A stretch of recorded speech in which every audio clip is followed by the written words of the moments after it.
શું કરવાની? હવે આને ખૂટવી તો જોઈએ ને. ખૂટવાની છે ભાઈ. આવડે ખૂટતા? આમ કરીને આમ. ઈ નો આવડે. આવડે તો ખૂટવા મને સાના મને. ફેમિલી દાણાવાળી વેલોર ખાવી ને તો આ વેલોર ખાવાની. આના દાણા બહુ મીઠા લાગે. જો આ વેલોર એ મીઠી જ આવે પણ આના દાણા તો હું પહેલેથી બહુ ખાઉં. વાહ કેમ પણ આન છે કે આ ફોફું હોય આ જાડું હોય અને શાક હોય એ ગળેટું થાય અને દાણા હોય એ આવો કલર થઈ જાય તો પાકે તારે. વાહ આશુબેનને નોલેજ હોય ભાઈની વધારે. નોલેજ તો હોય ને. મારા મમ્મી આવી ગયા છે જો હેલ્પ કરાવવા. હવે ફટાફટ કામ થાય. ભાઈ વાલોર થઈ ગઈ છે તૈયાર. વાહ રીંગણું નાખવાનું છે હવે આપણે એમાં મોળી. જો હજી મોળ રીંગણું પછી ખબર પડે કેવું નીકળે એમ.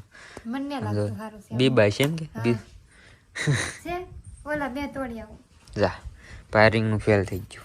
આ રીંગણ આમ મોળી તાતી આમ ખબર પડી. હા ખબર પડી.